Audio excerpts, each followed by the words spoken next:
Kentucky Derby coming up, and my family owned a bar growing up, and Derby Day was a pretty big day. I mean, we didn't do the hats and all that stuff, but we definitely had a party on Derby Day, and we'd have squares and play the horses and all that sort of thing. So Derby Day this year, 2013, is May 4th, 2013, at Churchill Downs in Louisville, Kentucky. Now, in the past, I've not gone as far as to actually run a chart for it. What I always do, I don't know if any of you have, like a day book like this. I have the Maynard, and some people use the Llewellyn. This is how we've always done it. I have some of my astrology buddies who like to play the horses too. First thing is you look at the moon. I don't know if we can have a focus on this, but it is a Pisces moon that day. Or you could look like in the back of the Dell, or there's probably stuff on, online these days with Aspectarian, or list the aspects for the day. So first thing we've got is a Pisces moon. And second thing I always look at is there a planet-to-planet aspect. And in fact there's a Mercury sextile Neptune. Planet-to-planet meaning not involving the moon. Because moon's making aspects every day, all day long. Planet-to-planet aspects are more powerful. So there's a Mercury sextile Neptune. I mean, sextile is not a strong aspect. Pisces moon. Post time is like 7 p.m. So the closest aspect before the race is at 4:33. This is Eastern time, which also Churchill Downs, Louisville is Eastern. Closest aspect is at 4:33 p.m. But let's start with the Pisces moon and Mercury sextile Neptune. So right away, we've got a Neptunian energy happening here. It's Pisces. So the first thing I'm going to do is look through and see if there's any Piscean names that stand out to me. Look through the horses. And then, this could change. I'm recording this, April 22nd or something. This could change and probably will change, by the day of the Derby. And right now there's 23 horses. And the very last two, to me, are Piscean. "'Tis a Minister." Of course, Minister, I feel, ruled by Pisces. And Golden Soul, I feel like that's Piscean too. And it's funny that they're the last two horses, 22 and 23 at this time. And Pisces is the 12th house too. So I think that's kind of a little sign maybe. So these two are on my, this is where I start. So I write down these two. I like "'Tis a Minister" and Golden Soul. Next, there's Mercury. There's a Mercury aspect. So, another thing, I just like this name Orb. So no matter what, I think I'm going to put a side bet on this Orb. Or if I was going to play, I would be putting a side bet on Orb, just because I like the name, because it's kind of mystical. But sometimes that stuff works out too. I remember my girlfriend and I, we were looking into stocks, and we both liked the stock Oracle, just because it had a cool name, and it turned out to be a big money maker. But I'm going to put Orb down too for now. I'm gonna condense this down even more, but this is what we're starting at. So far I've got these two Pisces horses, "'Tis a Minister," Golden Soul, and then I've got Orb, because I like the name. Now I go back to my aspect book here. Day after, there's a couple of big aspects, and they will be an Orb, especially Mars trine Pluto on Sunday. And Mercury opposed Saturn. Now, I was always taught that you take the aspects leading. The aspect has to already occur to be relevant, and then approaching doesn't count in these kind of things. But if we did do approaching, Mars trine Pluto is pretty heavy duty here, and we're going to take a scope on those, and then Mercury opposed Saturn. So Mars opposed Pluto. Are there any names that are Mars and Pluto? Well, there's quite a few actually. We've got Java's War. We've got Revolutionary, maybe a little more Uranian. Lines of Battle, for sure. Will Take Charge, I would put that as Mars and Pluto, for sure.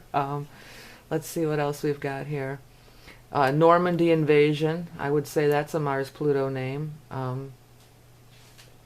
And, also I would put Super 99, because 9 is the number of Mars.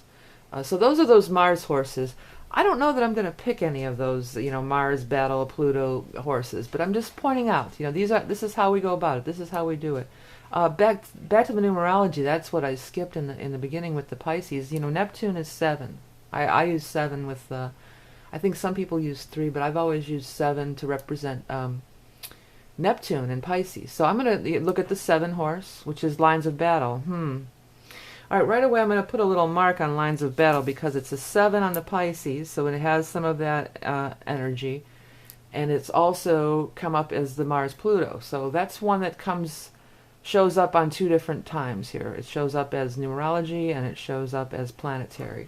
And then we're going to scroll down, and besides 7, we want to go with number 16, which is a 7, which is my loot. Okay, we're going to move on. So just from looking at the aspects of the day and where the moon is, you know, we've got Pisces moon, so we've got these couple of Piscean horses down here, Tis a Minister and Golden Soul. And then we've got those other aspects, but they're the next day, and I don't know if they're even really prevalent. So I did go ahead. Normally I would never take it this far, but we're going to do it. We're going to go for it. I did go ahead and run the chart at, Churchill Downs, 7 p.m. That's post time in Louisville, Kentucky. And this is the chart. And, we've got all this Taurus stuff here. Taurus everywhere. Venus in Taurus, Jupiter, which rules over horse racing, is in Gemini. So we might want to take that into account also. Jupiter's in Gemini. And in this chart and on this wheel, these Pluto aspects are there. They're happening. The Mars, Pluto, and everything. It's already, active. Again, I was always taught that if it hasn't happened yet, it's not relevant on the day of the race. But we're going to take a look. I want to look at what's going to rule the race. What rules the wheel? Libra. So I want to go back to the horses, and I want to look at Libra. And we want to look at, Venus too. We've got a Libra ascendant, Venus. We've got all these planets in Taurus, Venus in Taurus. This is all Venus energy, Venusian. So we're going to go back and look and see if any of the horses have pretty flower names or anything like that. And then Jupiter and Gemini, I want to take a quick peek at that too. Okay, so first, Venus. Well, golden cents. Venus Taurus, that's money. Golden cents definitely would be included in that. Let's go down some more. Let's take a look again. My loot. My loot is, I would say, a very Taurian name, and here's another one that we've got coming at a numerology. We've got a numerology as a 7, and we've got my loot as a Taurus name. Okay, keep going down. Charming kitten, Venus, charming, absolutely. That we're going to put a little mark on that one too. All right, let me just continue down here. Golden soul. There's the golden. That's also, again, Taurus, money. And soul, Piscean. So golden soul is getting a little mark here. I'm liking golden soul, too. All right, we wanted to look at the Jupiter, which rules horse racing, in Gemini. So anything that sounds Gemini. Well, overanalyze could be Gemini, maybe. I'm not vibing all that strong on that one, though. Let's see here. Any of these other ones? No, I'd say that's about it. All right, so at this point, another thing I used to do all the time, just like I would just put a side bet on Orb, and I'm not predicting he's going to win. I would just put a side bet on it because it's a cool name. I always bet the grays. So I should have did that right away. Gray horses seem to win a lot. So I'm just going to scan the horses one more time, and no, there is no grays. Another thing with this Pisces moon and Mercury, Neptune aspect, it could rain that day. So if it rains that day, you want to check the track. There's ways to check that, because some horses perform better on a wet track and some can't run at all. And as I'm saying that, I'm looking down at this Tis a Minister, and it looks like a wet track to me, even though that means absolutely nothing, but it might be a psychic thing. When things like this pop up, it might be a psychic thing. So I'm going to put another tick mark by Tis a Minister. I'm liking that horse. And he's kind of a lighter color. Not a gray, but a little bit lighter. Because sometimes those real light-colored horses, I don't know, I've seen them win, but my grays seem to always win. And I'm just going to look through again. This one's kind of popping at me, too. Golden Sense. So I'm going to put a little thing. I'm just looking at them. I'm just looking at them, and now I'm just working on psychic. I'm just seeing, which ones are popping out at me. So those two are kind of popping out at me. I'm really liking my loot. My loot, that's Taurus. My loot, And I think loot is, it's musical, of course. It's spelled Lute, so it's musical, which is Taurus also, but you could take it as lute, and I think they probably meant it as a double word play like that, like money, my lute, Loot, I believe it's spelled. So this is Taurian and Venusian, and it's a 7, so it brings into the Pisces 7 Neptune vibration. So I'm liking my lute a lot. I'm liking Tis a Minister and Golden Soul. Those are I'm almost gonna say those are my top 3 picks for the Derby. Let me just take another one. I like Golden Sense a lot too. Golden Sense or Golden Soul. Tough call.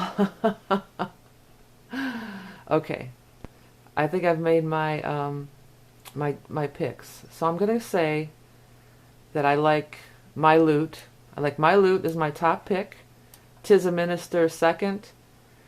And I just can't decide. It's a toss up between Golden Soul and Golden Sense. And who knows, like we said, by Derby Day, they could, one of them could be gone or all of them could be gone. But as of the 22nd of April, that's going to be my pick for the Derby.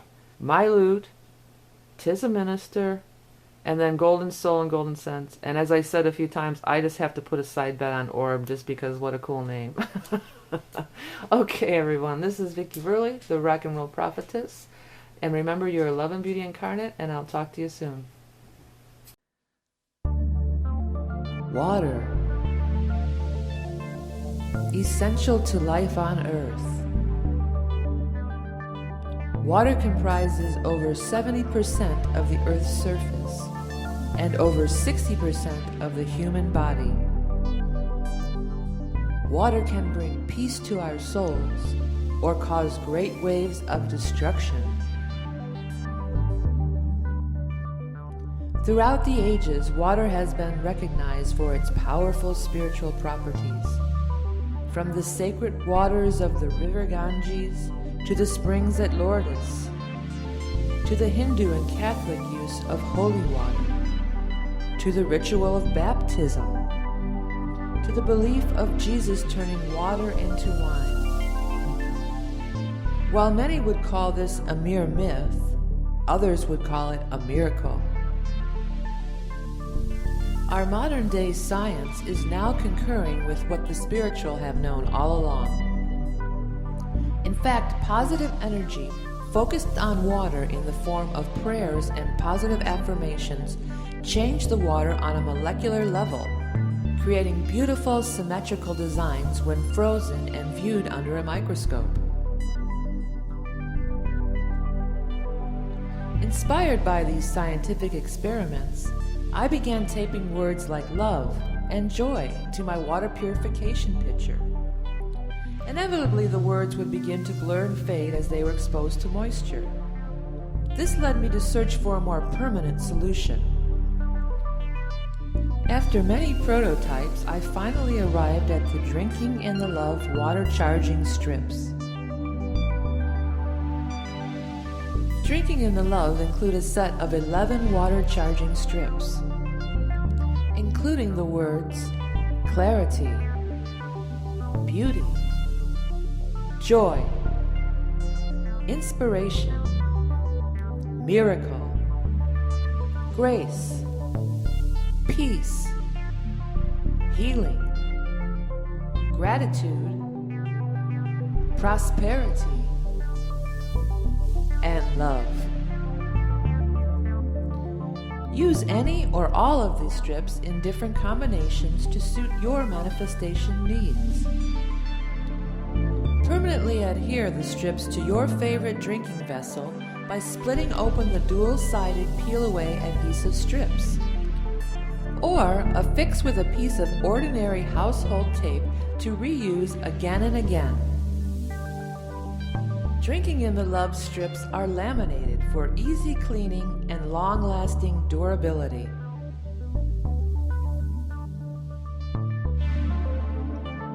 Visit drinkinginthelove.com to order your set today.